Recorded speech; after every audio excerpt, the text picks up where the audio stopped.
ஆன்மீக தகவல் டிவி என்றும் சப்ஸ்கிரைப் பண்ணுங்க, லைக் பண்ணுங்க, கமெண்ட் பண்ணுங்க. இந்நிகழ்ச்சியில் பேசப்படும் கருத்துக்கள் அனைத்தும் அவரவரது தனிப்பட்ட கருத்துக்களாகவும் இந்நிகழ்ச்சியும் நிகழ்ச்சி தயாரிப்பு குழுவும் ஆன்மீக தகவல்கள் டிவி நிர்வாகமும் எவ்வித கருத்துக்களுக்கும் பொறுப்பாகாது. ஆன்மீக தகவல் டிவி நேயர்களுக்கு வணக்கம். வரலாற்று சிந்தனையில் இன்று கேரள மாநிலத்தில் மிகவும் பிரசித்தி பெற்ற தெய்யம் திருவிழாவை பற்றிய வரலாறு. தெய்யம் என்றால் தமிழில் தெய்வம் என்று பொருள். அந்த தெய்வம் என்ற பொருளில் பிறந்திருக்கலாம் என்று ஒரு வரலாறு உண்டு. கேரள மாநிலத்தில் பிரதிஷ்டி பெற்ற திருவிழாக்களில் தெய்வம் திருவிழாவும் ஒன்று. இந்த தெய்வம் திருவிழாவில் சுமார் 450 தெய்வ வழிபாடுகள் உண்டு. தற்பொழுது சுமார் 112 வழிபாட்டு முறைகள் கொண்டாடி கொண்டு இருக்கிறார்கள்.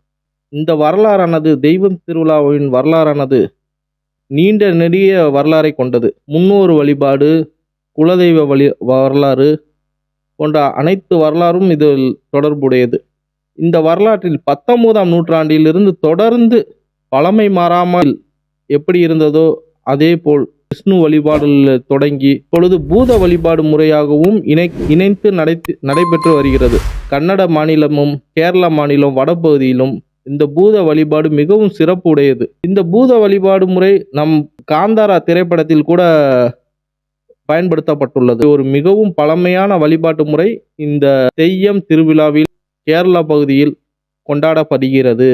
திருவிழாவின் நோக்கம் இறை வழிபாடுகளை ஒவ்வொரு கிராமத்திலையும் கொண்டாடுறாங்க. வழிபாட்டு முறையில் என்ன விஷயம்னா, வேஷம் கட்டி ஆடுதல். வேஷம் கட்டி ஆடுறது தான் இந்த வழிபாட்டோட பெரிய விஷயம்.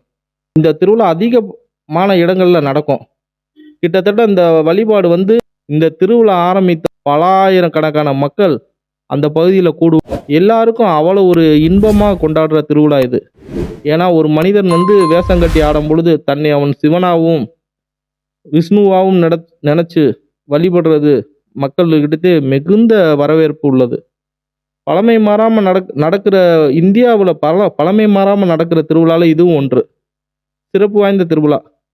கேரளாவில் ஒரு 10 முக்கிய திருவிழாக்களில் இதுவும் ஒன்று.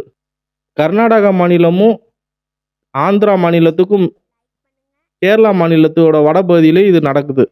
இந்த வரலாற்று சிந்தனை அடுத்த பகுதி தொடரும்.